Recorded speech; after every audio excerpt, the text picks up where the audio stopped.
What's up, fantasy junkies and fellow fantasy sweaters? Hope you're looking forward to your sweats this week. It's going to be fun. Welcome to the Daily Fantasy Sweat Podcast presented by What the Lou Media. I'm your host, Kris King, and we're here on a Friday. And a little news for you. Today's the Stack Show. We are moving the Stack Show from Saturday to Friday, so welcome to the Stack Show. It's going to be the Friday Stack Show now.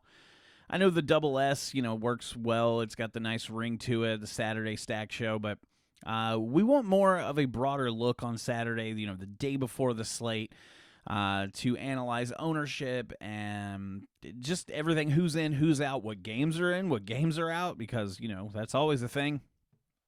So we just want to be able to analyze this slate from a broader perspective, the day before we hit Sunday. So, yeah, welcome to the Stack Show. And we're going to go game by game, talk about all the different stack options. Obviously a lot of these are going to be chalk. We're going to talk about the pivots for tournaments. Going to be a lot of fun. Before we dive into there, just a few business notes here. First of all, follow us on social media. Make sure you're following us on Twitter at the DF_sweat, on Instagram at the Daily Fantasy Sweat. If you are listening on a podcast forum, whether that be iTunes, Google, or Spotify, make sure to leave us a rating and review. Helps us so much. Thank you very much. Appreciate that greatly. And then over on YouTube, that's a new venture we're tackling, so make sure you're following us. Go to YouTube, search the Daily Fantasy Sweat, and anytime there's a podcast, or most likely when there's a podcast, there will be a video to accompany it. So let's set the scene here. Pull up DraftKings on YouTube. So you got me in the little box down there. I know, the whole graphics part of the YouTube thing, we're not fancy. I'm not green screened. I'm in this little box here. I don't have a green screen yet, but we'll get there. We'll get a little fancier as we move along, just to the basics right now. But it's not the bells and whistles you want. It's not the shiny toys. It's the content. It's the information. And thank you, as always, for choosing us, to be a part of your content that you consume each week. We definitely appreciate it. And let's get into it. We're going to start with the Baltimore-Philadelphia game. Look at the stack options over here. We look at quarterback, always at the top, Lamar Jackson. He's not the Lamar Jackson we remember from last year. Last week, he seemed to be in a really good spot, and he let us down, 14.5 DK points. You look at his completions. He hasn't completed over 20. This first week was his best week so far. It's the week he, hit 20 completions. His rushing attempts, week 2, he had 16, but that is it. Did not do very well in the passing game that week. But he's just underperformed, and this is what we expected from Lamar Jackson. We said it, that regression would be coming this year. But against Philadelphia, who is just kind of a shell of the team that we thought they were going to be, we think Lamar can have a good week. His ownership, he's probably the fifth highest projected quarterback ownership, but it is in single digits, and this is a really great place for Lamar to maybe get back on the horse. When people are going to be looking at a lot of cheap quarterbacks, this week, you talk about your Matt Staffords, you talk about Kirk Cousins, Matt Ryan, maybe Teddy Bridgewater. Paying up a quarterback, I think, is going to be contrarian this week. So we slotted Lamar Jackson there. And then it's always, do we double stack or do we skinny stack? A lot of times with Lamar Jackson, the double stack is not needed.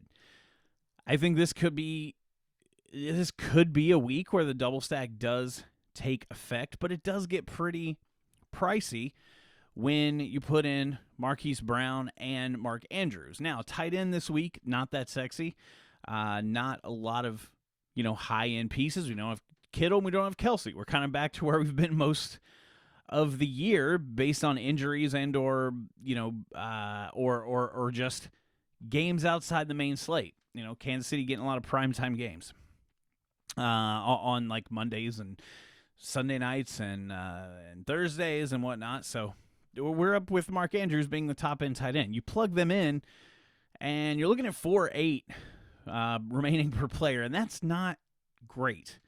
Obviously, you're going to plug in a defense that's going to give you a little bit more flexibility there. Let's just plug in. Well, we're not going to plug in a defense, but you can, kind of that your average per player is going to get a little bit better. So you can double stack, but I just think if Lamar really gets going and he's worth playing up here, it's most likely because he's going to run the ball and, run it for yards, run it for touchdowns. So I think the skinny stack is just still the way to go. And I think this could be the week that Brown really goes off. He had a nice week last week. His best week so far. I think he got 19, almost 20 fantasy points. But I think he blows that out of the water this week. It's just a feeling. And on a run back situation, there's not a lot to look at. I mean, Miles Sanders in the mix. I don't think, Baltimore's run defense is quite as good as their pass defense. But, Miles Sanders is 6'6", again, pricey. If we look at Fulgham, he had a huge target share last week, and I think that continues. I mean, in the weeks that he's really got starts, he's got a touchdown in both weeks. He had 13 targets last week, 10 receptions, and I think he might be in play here. You may not even need a run back here. Let's keep that in mind when you look at what you have. Miles Sanders just maybe not getting there, playing from behind. Maybe, he's probably involved in the passing game, but does he really correlate? I'm not sure. Greg Ward has been a favorite target of Carson Wentz's. I mean, you look at some of these targets. He's gotten 11 targets here, 7 here. 5 last week, even with Fulgham being targeted as many times as he was. Looks like Fulgham's the new favorite target. But Ward does have some consideration. But it's just not sexy. I mean, Zach Ertz, man, he's looking like he's turning into dust. So there's just not a lot here. So I don't think you necessarily need a run back, and I don't even think this considers as a stack. I mean, this is a short stack, if anything. But if anything, I do trust Fulgham. He got a huge percentage of the target share. Wentz seems to like him, so I mean, that's my stack. I'm not stacking any other way outside of, as far as like on the Philadelphia side. So pretty basic there. Just got to decide if you want a skinny stack or full stack, double stack Lamar, and go from there. Figure out if you want to run back or not. Cincinnati, Indiana. I do this all the time. Indianapolis. The Indianapolis Colts at home. It's the only dome game, which is actually kind of interesting. I don't want to stack this game from a quarterback perspective. If I do have pieces of this game, it's going to be in a short stack situation, and I really like T. Higgins. Inside on the turf, the speed of Higgins, I think, could pay off, and this price tag is really intriguing. So pieces here that I would want, you would just be slotting in, one side of the ball and then the other side of the ball. And T. Higgins is definitely the piece I want on the Cincinnati side. I might consider Joe Mixon.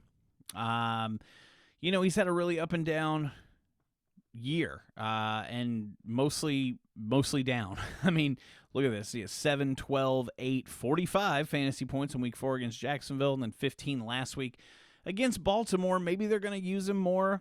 This Indianapolis defense is pretty good, but they will be missing some key linebackers, which, it could help him in, if he breaks a tackle, if he gets past that D-line, which is really good. These secondary linebackers may not be able to stop him, and then it obviously opens up some passing work for him.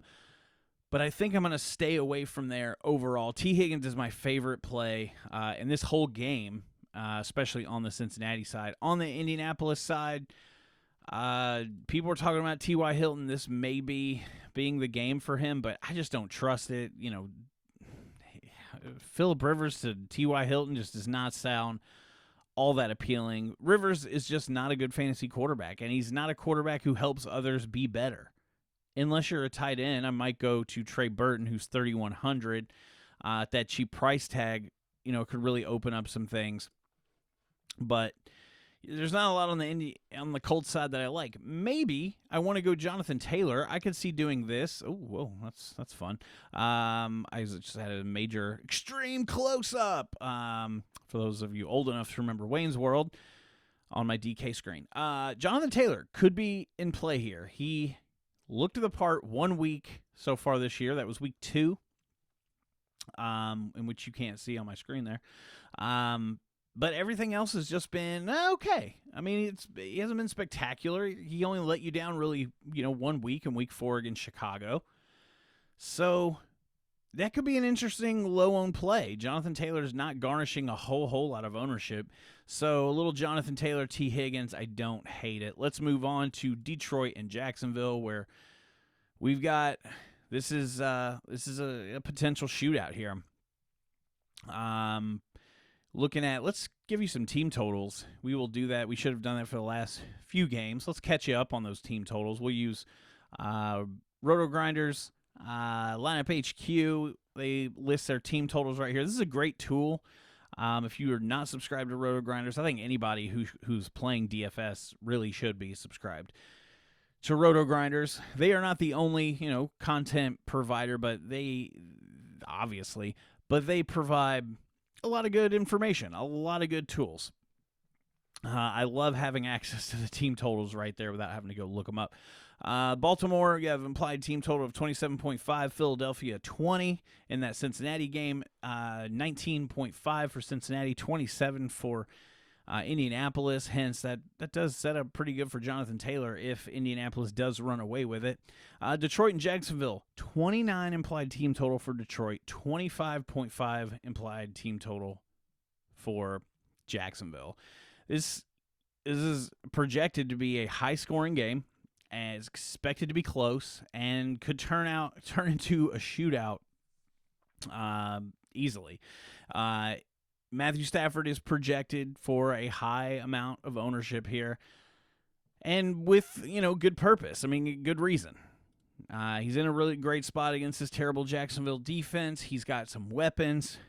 The initial kind of the chalk here is Matt Stafford to Golladay. Golladay is very underpriced at $6,200, and there's going to be a lot of people on him this week. So I don't hate going to Golladay. You can eat good chalk all day long, and that is okay. Now, to pivot and get a little bit different, obviously there's a couple things we can do here.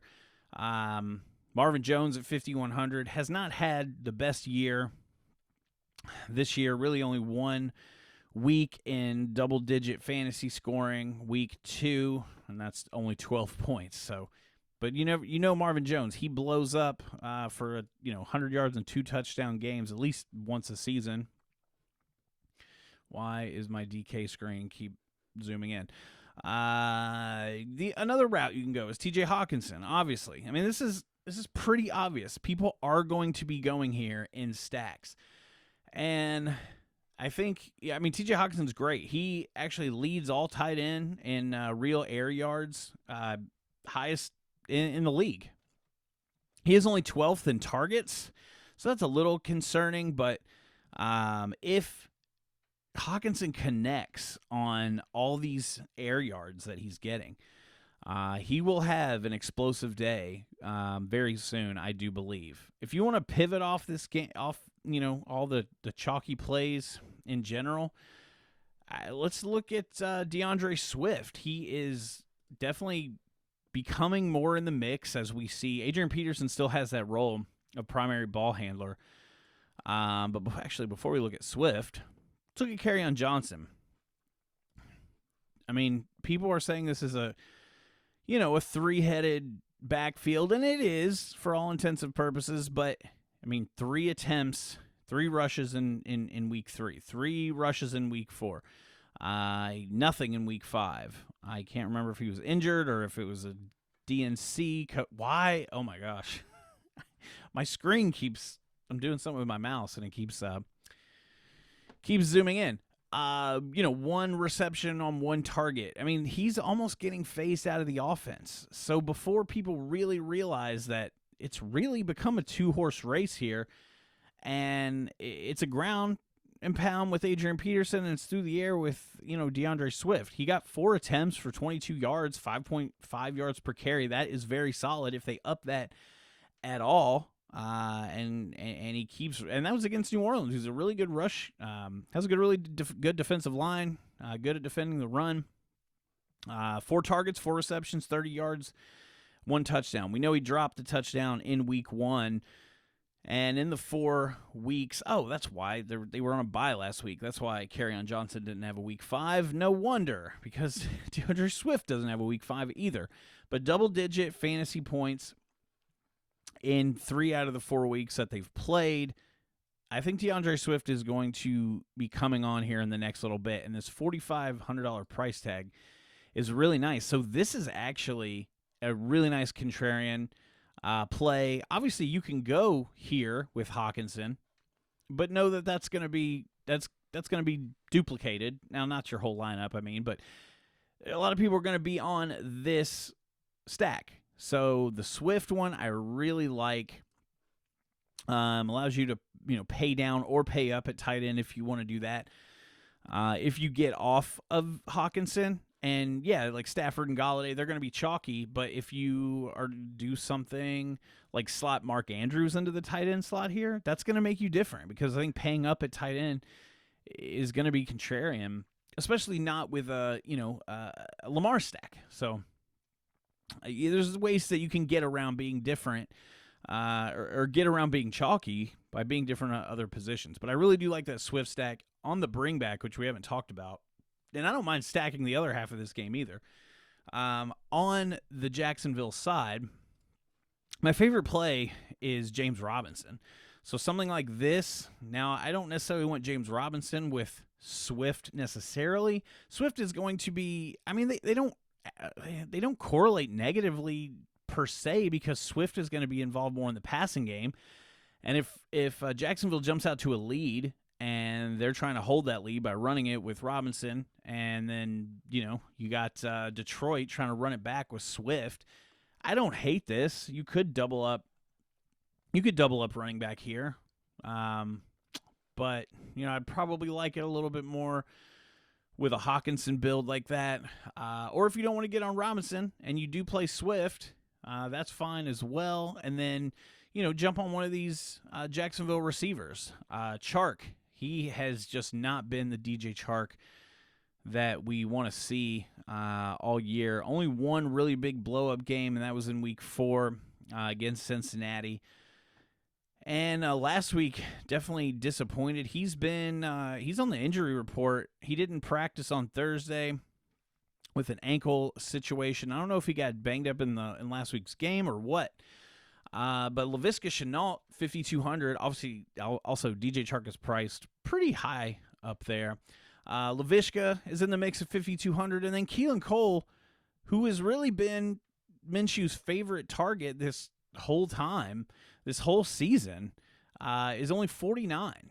And dude's caught 3 touchdowns in 5 weeks.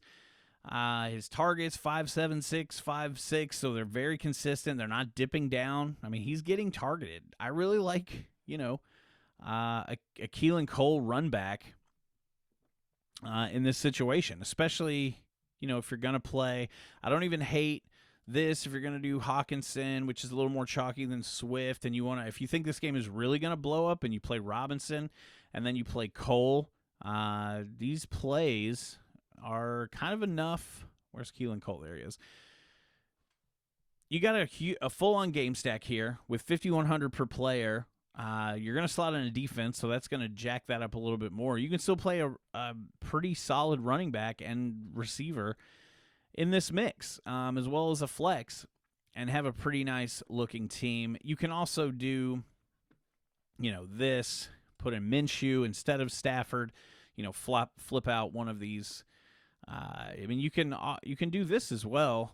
You don't really need a ton. You can have James Robinson be a pass catcher. He's the bell cow. He's getting a ton of attempts with the ball. He's getting, look at these targets. 7 targets in week 5, 4, 6, 4. We won't count week 1 because they thought Chris Thompson would play a factor, but James Robinson is one of my favorite plays on the slate this week. Whether you're playing him as a one-off, as just a kind of a 1-and-1, maybe you play one Detroit guy and one along with James Robinson in the midst of another stack. All right, let's move on. Atlanta, Minnesota. We look at lineup HQ to notice that These team totals very similar to the one we just talked about. 25.5 implied team total for Atlanta, 29.25 for Minnesota. We bounce back over here to this game, and you look at the quarterbacks. Matt Ryan, Kirk Cousins. You have a couple different ways that you could take this. This is obviously going to be a very chalky game. You got these quarterbacks here, but you also have Alexander Mattison, who is the chalk of all chalk, with Dalvin Cook most likely being out. Now, Atlanta did test positive. Someone on their staff, not a player, tested positive for COVID, and they've shut down facilities. So this game is in jeopardy of being rescheduled. But assuming it stays on the slate, that's kind of what we're assuming here. And now Dalvin Cook could potentially play if this game gets moved to like a Monday or Tuesday situation, so keep that in mind. But for the factors of that it's going to be on the main slate, Alexander Mattison most likely gets all the touches. He's going to be super chalk. He's a great play against Atlanta. It's good chalk. Eat it all day if you want. Fade it in certain situations. But really like Alexander Mattison here. Pairing wide receivers with quarterbacks. This is the decision we have to make. I have a feeling if Julio plays, it's going to be a shootout. It's going to provide, the Atlanta side with just another weapon. And, Julio Jones has not looked like a weapon so far, but it is another guy that you have to worry about. And it kind of spreads everything out on the defense, makes everything open and vulnerable, for the passing attack for the Vikings. We know both these passing attacks are vulnerable, so with Julio in, I think it's more of a shootout. And also in that situation, as far as sports betting goes, I would bet the over if Julio is in, and I would think about the under if Julio is out. I'm not like a professional sports bettor, but it's fun to talk about. It's making its way into mainstream culture. More and more states are going to be passing it over the next 2 to 3 years. And just super excited about that. So just working in a little bit of that here where we can. So if Julio is in, I am okay stacking from either side of the ball. I mean, you want to start here with Matt Ryan.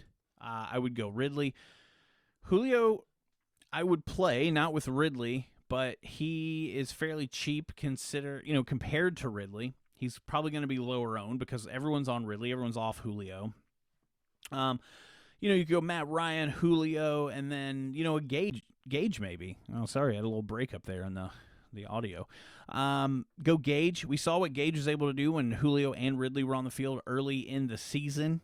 Look at these first 2 weeks here, where he got 12 targets on, 9 catches on 12 targets, 6 catches on 9 targets. Hasn't really done much in the last 3 weeks. But Gage can produce with Julio on the field. He does have a Q tag by his name. Not sure how serious that is. We'll see on Sunday. And then bringbacks with like Thielen. I mean, so many of these are obvious. Like, we know that Thielen is a great play here. Justin Jefferson is a great play here. You could play either one of them. Now, Thielen, he's got double-digit targets in his last 2 games, 13 and 10.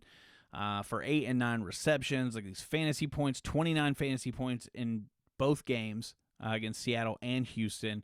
This is just another great spot for Thielen to eat. I know he's expensive. This can be a fairly expensive stack. If you decide to go Matt Ryan and Ridley and then Gage, and you're bringing it back with Thielen, you only have $4,700 per player at this point.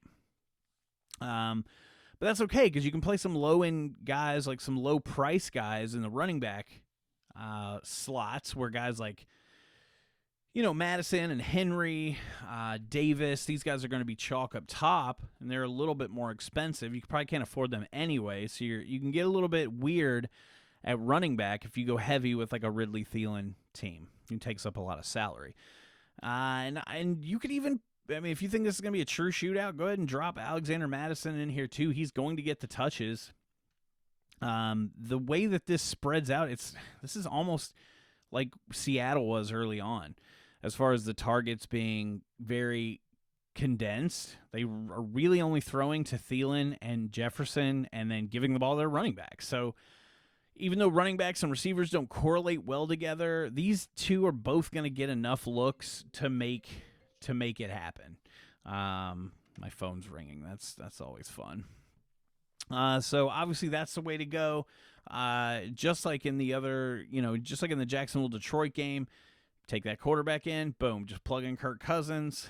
I would probably, if you're going to play Cousins, I might take Madison out and not go that route and then put in Justin Jefferson and Thielen instead. And obviously you'd take out one of these, probably like Russell Gage here, like something like this as well. Again, it's going to be fairly chalk.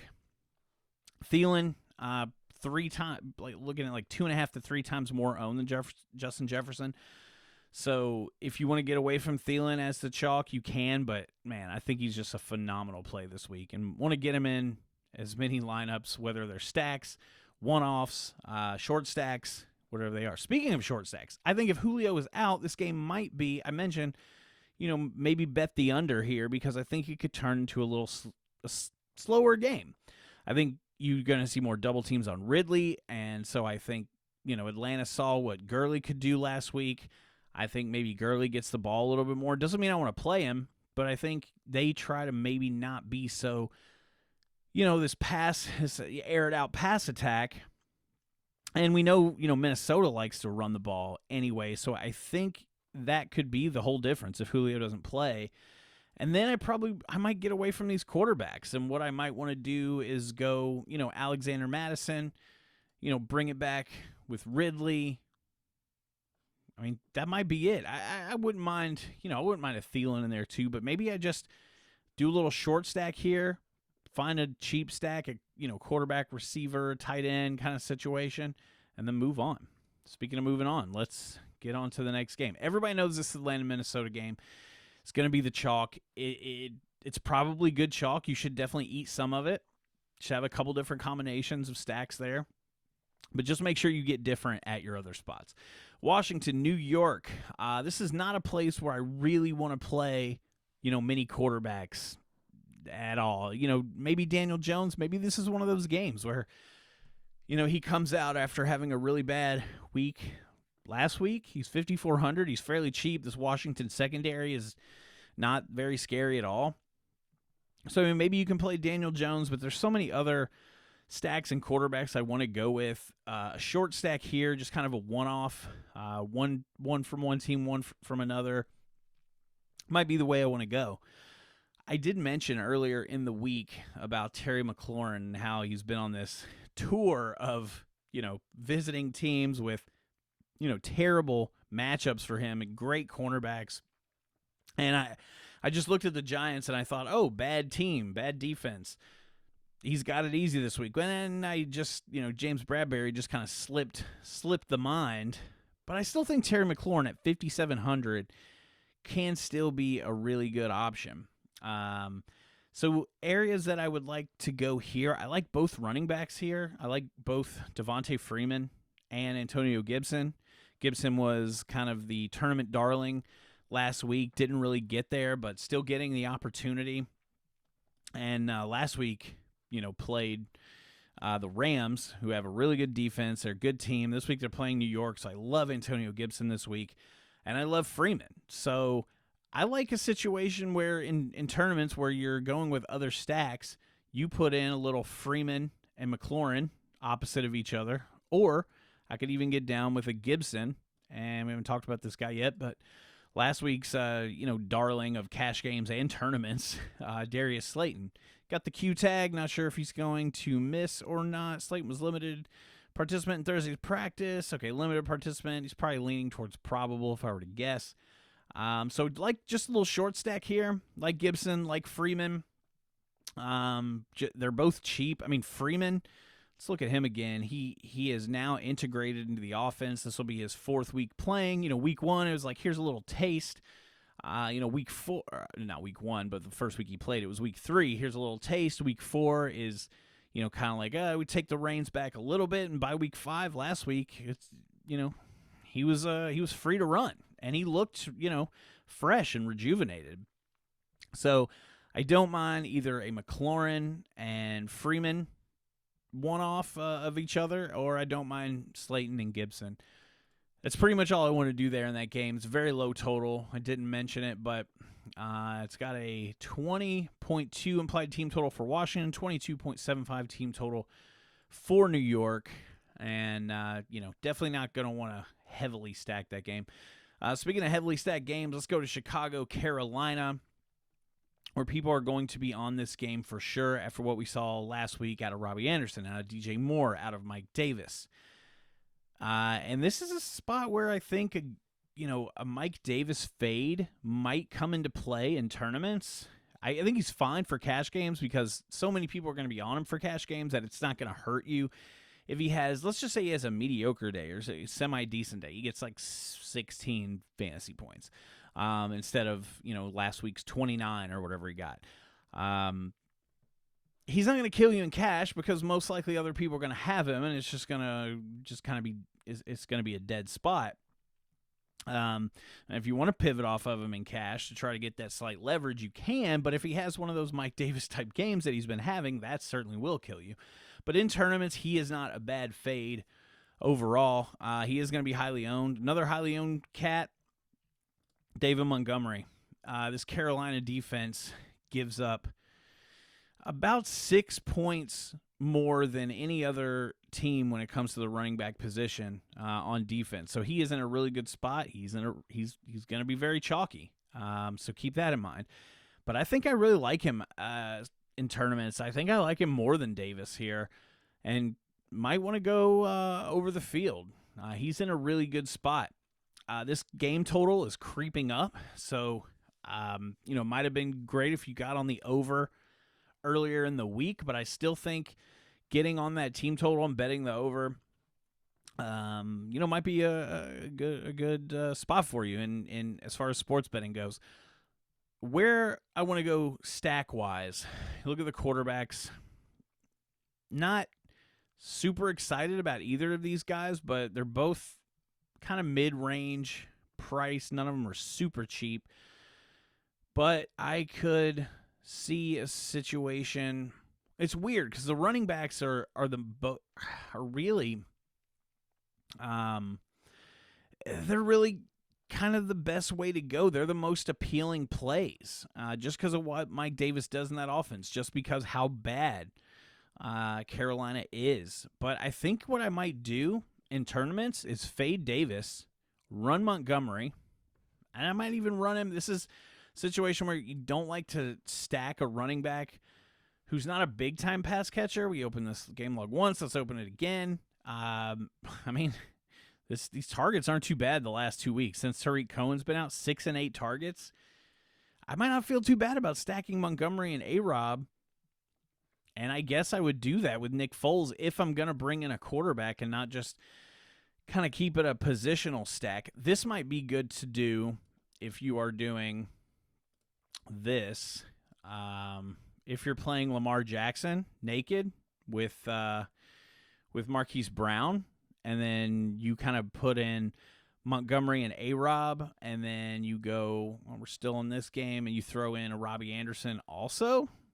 It's kind of it's not a bad little mix there of, if you want to short stack the Chicago-Carolina game without quarterbacks, just because you don't think the quarterbacks are going to be, all that great in that game, that's something you could do.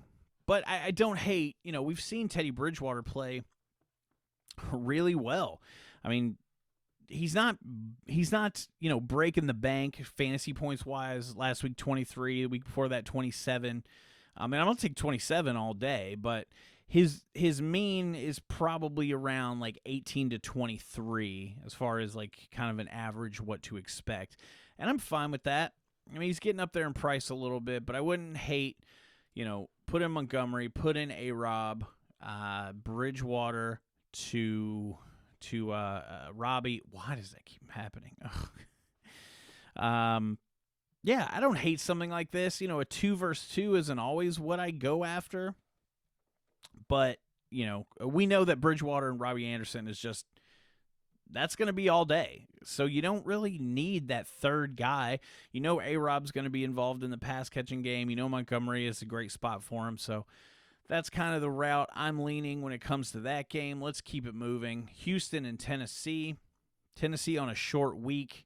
To me, this is pretty simple. I think the Texans were in a really good spot last week against Jacksonville. I think Tennessee is a much better team. So I think Tennessee's going to get up early. Derrick Henry is the chalk. It's pretty good chalk on DraftKings. You want kind of running backs that catch passes, but this guy, he'll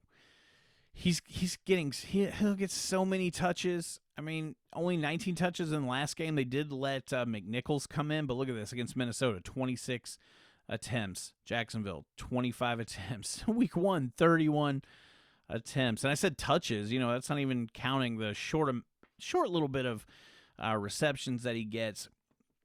So I think you start with Henry, and then over on the other side, you can play Deshaun Watson playing catch-up, and then Will Fuller. Little short stack situation. Nothing huge. If you're going to go bigger on the stack, I think you could certainly slot A.J. Brown in here as well. But if I'm going to do A.J. Brown, then I'm probably going to want me some Ryan Tannehill, who's had some really good numbers. If you take a look at what he's done, 30 fantasy points against Buffalo. He struggled a little bit against Minnesota in week 2 against Jacksonville, 26. 19. He's been up and down, but a pretty decent floor for that price, $5,900. I would want to pay a little bit less, but you could go Tannehill, A.J. Brown. If you think this game is going to go the opposite way, a really contrarian way to play this would be, why do I still have these other games highlighted? We got to get this Carolina-Chicago game out of here. Would you play David Johnson? His opportunity is there, and people were hating on him last week, but he got 17 carries for 96 yards. He just didn't get in the end zone and didn't do much with his receptions, but, dude is still getting work, but maybe you don't play. Maybe this is going to be a through-the-air event.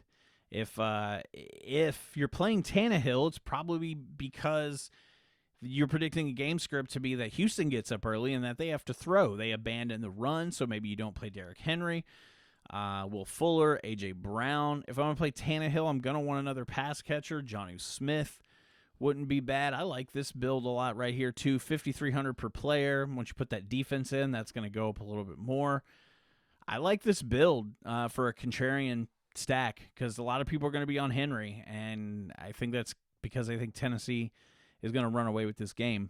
But if Houston gets up early, look for through the air warfare, we'll call it. So let's get rid of that. Move on to the next game, Pittsburgh and Cleveland. Let's update you on some totals. We didn't tell you the Houston-Tennessee game, 24.75 implied team total for Houston. Sorry, I keep forgetting to do this at the beginning of the games.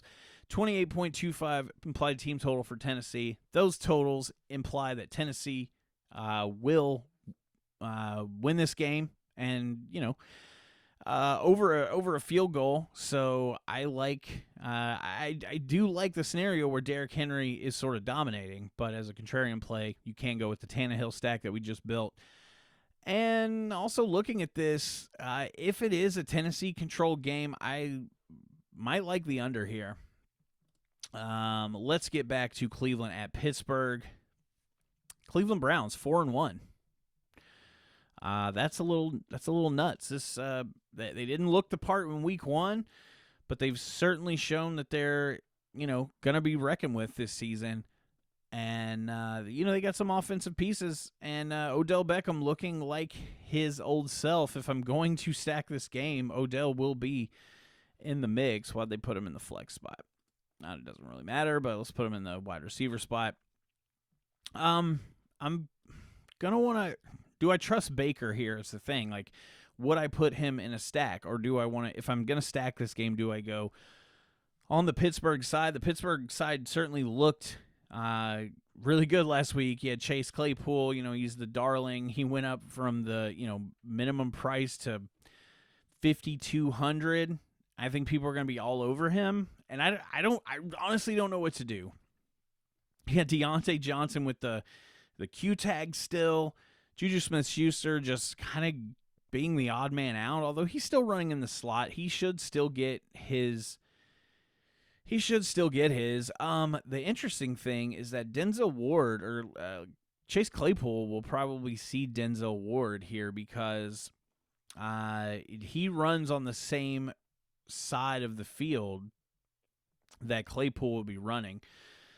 He pretty much stays on that one side. I believe I can't remember if it's the left or right, but I remember looking, and it looks like Deontay Johnson is going to have the best matchup on the outside away from Denzel Ward typically, because Denzel Ward just doesn't go to the side of the field that Deontay Johnson goes to. Again, I forget if it's right or left, but I know that he plays the opposite side. So I wouldn't mind, if Deontay's healthy, him getting back in the mix. We saw what he was doing early in the season, just target monster. And this would probably be enough for me. This isn't a game that I think is going to go super over on the total. So this is probably where I'd want to stop. Just keep it here. Keep it short and sweet. Roethlisberger, Odell, Deontay. And then, actually, Ebron makes a lot of sense. If you kind of want to full stack this a little bit more.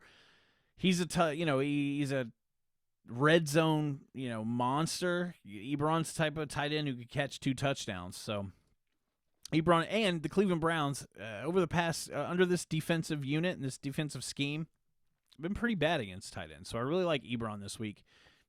Glad I caught that right before the end. Okay, a game that just I haven't been on this week because New England's just been out of my brain. Denver, not a good team. I don't know if this game is going to be competitive, but I could certainly see New England crushing Denver. Hence, I wouldn't mind, Cam Newton. Wouldn't mind getting a little bit of Edelman in there, who's been just a down the field threat this year so far. The running back situation, Melvin Gordon arrested. Did he get arrested? I don't know. Do you get arrested for DUIs anymore? Is it like a citation? I don't know. In Colorado, everything goes, right? I don't know. Anyway, he got a DUI. And we're still waiting to see if he's going to be suspended. Philip Lindsay is back from injury, and he's $4,300. How cheap is that? If Melvin Gordon is out, Philip Lindsay, against, a slightly tough New England defense might, be a tough play to pull the trigger on, but, his opportunity will be pretty stellar. Royce Freeman might get in the mix, but he's $4K. It's not like you're saving that much over Philip Lindsay. You might want to go something like that. I really don't want much from Denver unless Melvin Gordon is suspended. Then I might want some Philip Lindsay. And then I think the New England defense has a chance here to dominate Denver. I don't know why. I just have a feeling that might happen. All right, New York Jets at the Miami Dolphins. Another high team total. You don't really need to know the team total for Denver and the Patriots. It's right there if you want to look, but Patriots 10-point favorites. New York Jets on the road at Miami, 18.75 favorite or implied team total for the Jets, 28.25 implied team total for Miami. And Fitzpatrick, he is going to be, he's going to be up there in Chalk City.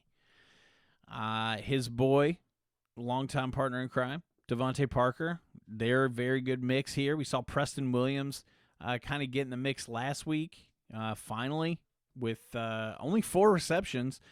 Caught 100, went for 106 yards and a touchdown for 23 fantasy points.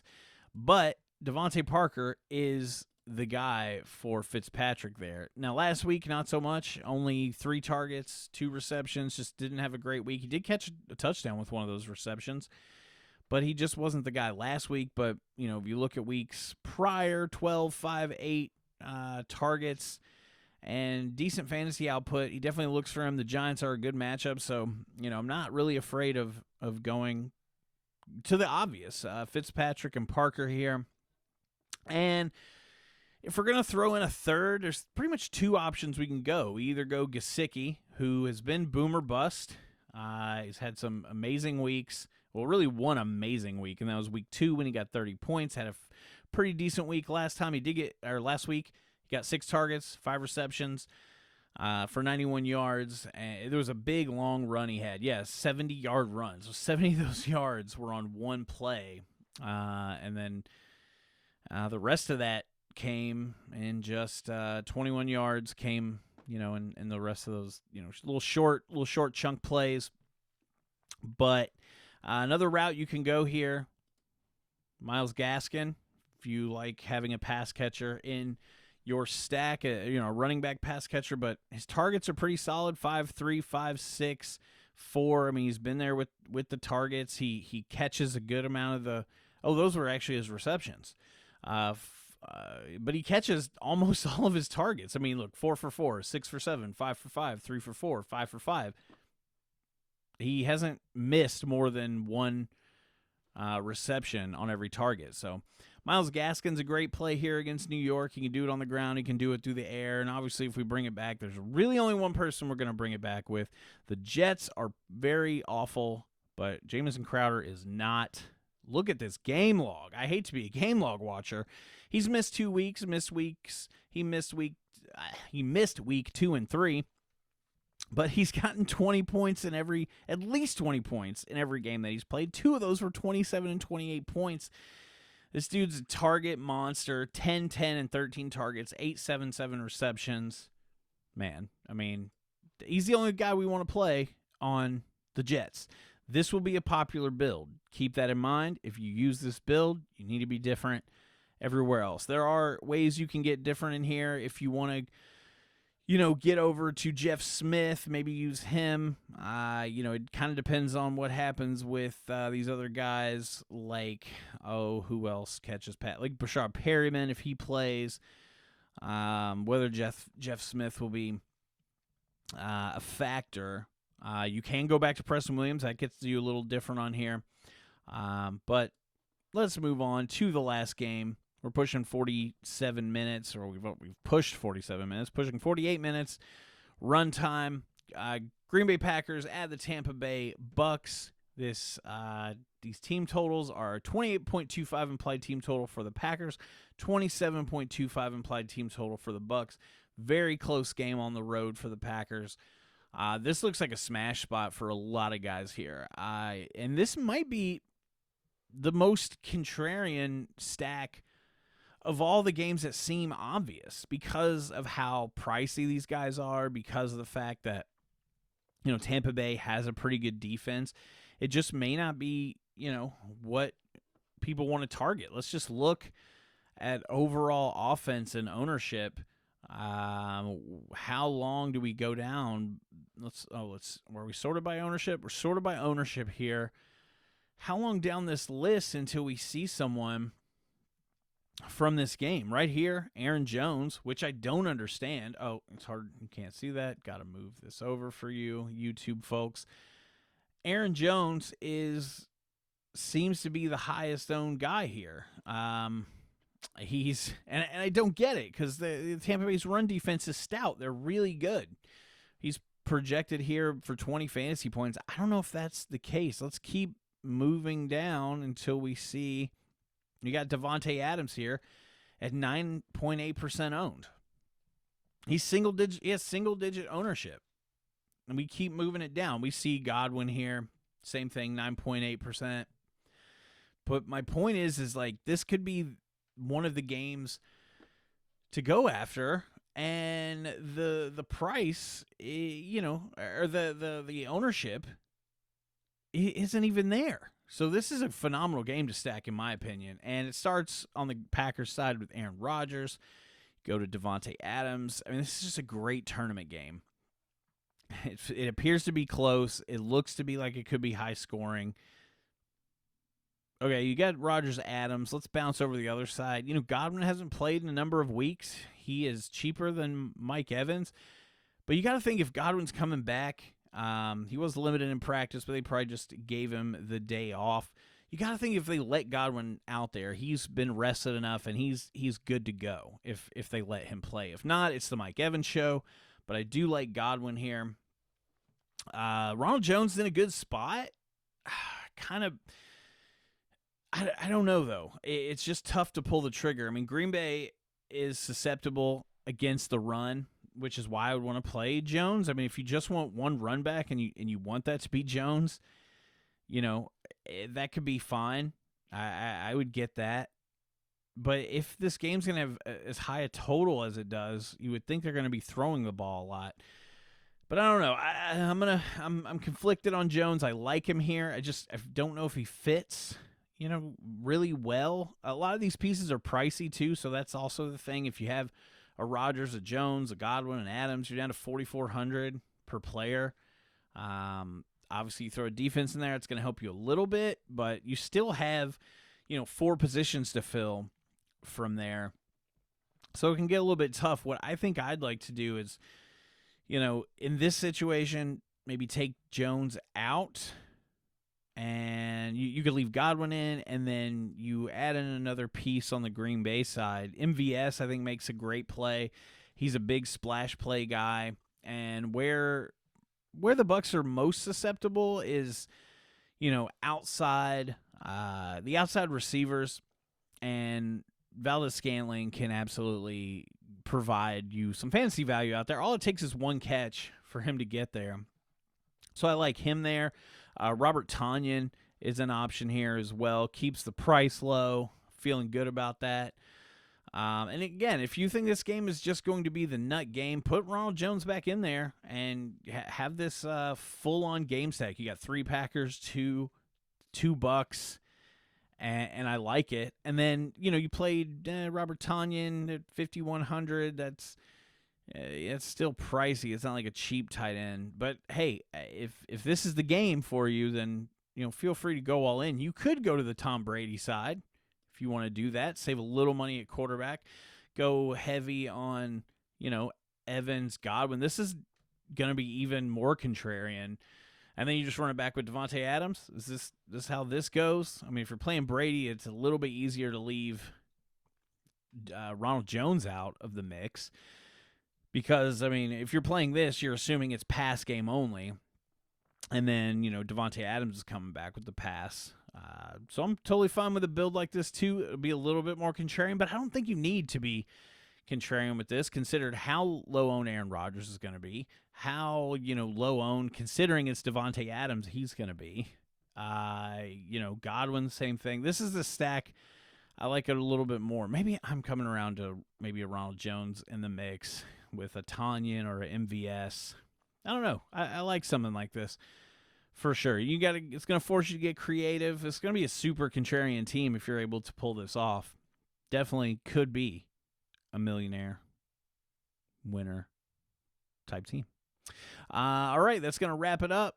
We will be back tomorrow for another look at the slate. A little less looking at stacks, just another more wide open. Maybe you can kind of building some player pools and playing with some strategy, maybe some lineup builds. We'll have to see. It'll be wide open. See how it plays out.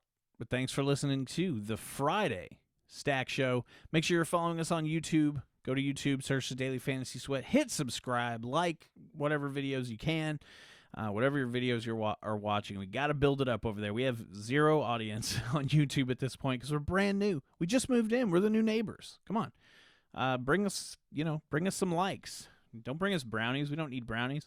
I mean, maybe certain kind of brownies, but bring us some likes for your new neighbor in the YouTube community, and that's it. And as always, until we meet again, take care of yourselves, take care of each other, and may all your fantasy dreams come true.